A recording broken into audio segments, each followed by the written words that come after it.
I watched the movie last night. It is now the morning of the next day, and I just have to say, wow. No Way Home has been one of the most amazing theater experiences I have had. I'll try to avoid spoilers for the first part of this review, but I really can't talk about this movie without spoilers, so you'll get a warning and I'll let you know when to click off. Let's first off begin with the fact that if you have not seen the movie, then you're crazy. Get out of that chair and go watch it because it is amazing. I highly recommend it. Okay, then, let's get started. Basically, everyone discovers Spider-Man's secret identity by way of Mysterio, and he goes to Doctor Strange to make everyone forget Peter is Spider-Man. Peter screws it up, and now there are villains from other universes in this one. He now has to try and return them to their respective universes. Basically, the whole plot of the movie, without spoiling too much, compared to the other Tom Holland movies, Homecoming and Far From Home, this one is definitely much darker. For once in Peter's life, the cost of being Spider-Man does catch up to him. He questions his reason for even trying to be a good person, following some difficult moments in the movie, and I love this movie for that. Tom Holland's character had never really struggled with problems such as this one, which is great for his character. We see Peter become a real hero and a real man. He fully matures into a complete adult into this movie. In the past films, he was always a teenager pushing himself to do the right thing. But after the movie ends, he really does become the complete version of himself. The villains are great too, especially Alfred Molina and William Dafoe. More so towards William Dafoe's Green Goblin. He's truly amazing and adds an extra layer of insanity that just made him extremely formidable. More on that later. This is your warning. Leave, go watch it, or maybe you don't care, whichever. Anyways, I'm gonna start with the spoilers now. I'm going to acknowledge the elephant in the room. Tobey Maguire and Andrew Garfield are in this movie. It's not too much of a surprise given the stuff that was going around, but it was still amazing to see them.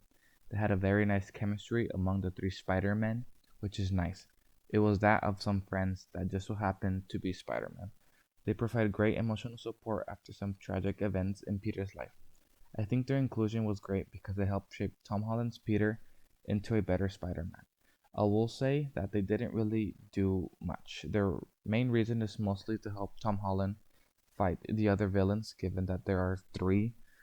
I did wish they had done something more with them. Maybe Tobey Maguire Spider-Man could have been married and with a kid, or Andrew Garfield could have had a girlfriend.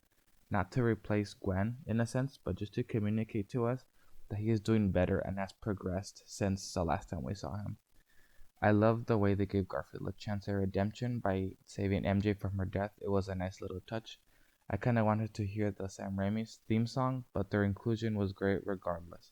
All in all, the little conversations they had about their lives and about being Spider-Man were great. I mentioned previously that this movie is much darker than the rest, and that's completely true. Peter's Aunt May dies in this movie, and it's heartbreaking. This is what I meant by Tom Holland's character maturing into an adult. Being faced with such a tragic event pushes him towards a darker path. He seems to have overcome it, but in the end, when faced with the goblin, he lets his fury loose, nearly killing him, only stopped by Tobey Maguire. I thought this was great because this whole movie revolves around second chances and the belief of helping those that most need it. Aunt May dies believing Peter has a responsibility to help them. I would also love to mention that the movie tried to do this in the first place. He tries to save everybody, which is what Spider-Man is all about. And this same value is tested through the actions of the villains, and most of all, Green Goblin. The Green Goblin is insane in this movie. Absolutely love this character. There's a scene where Tom Holland's Spider-Man is punching the Goblin and he's just smiling insanely and laughing. I thought this was great. But the best part of this movie is because this character gets personal. He kills Aunt May, but more so than that is the fact that he stands against the lesson Aunt May is teaching Peter, which is to save the people in need. Peter Parker's lesson and Green Goblin's clash in this movie, and Peter doubts this lesson near the end. I felt that Tom Holland's Spider-Man required that personal flair in order to make the final encounter personal and feel emotionally progressive for Peter. Upon further inspection, I do feel like the beginning is weaker compared to the later half. It's definitely not as bad as it clearly establishes the motive behind Peter's decision to make everybody forget. I do have one substantially big pet peeve with the beginning, and it's how the spell is screwed up. I felt as though Peter shouldn't have been so reckless. The motive for going to Doctor Strange is good because everyone, knowing Peter, does have a significant effect on their lives. But the spell should have been ruined differently. But it's not even that big of a problem for me because Peter does suffer the consequences and he does offer a mature solution in the end. They had to get the villains to the universe in order to officially start the movie in a way, if that makes sense. I guess I would summarize it as good execution, but lacking in a good starting point. My friend mentioned this and I can't stop thinking about it, but he said that the way Electro was defeated was kind of lame. Doc Ock surprises Electro and grabs him with his arms, and he's basically easily defeated.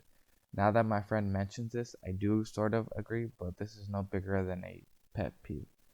Lastly, I'd like to mention the finale of this movie, which is basically the best part of this movie. In deciding that everyone will forget who he is sacrificing his life and his friends. It's the hardest decision in his life, and he decides to take it anyway. This is when I knew that this Spider-Man had become a true and complete hero. I'm so excited for his other movies given that he now lives alone and has found a new strength inside of him. Obviously, this is all from a single viewing, and my opinion might change. As of right now, this movie is an amazing 9 out of 10. I'm curious to see how my opinion will change in the future, but as of right now, I highly recommend watching this movie.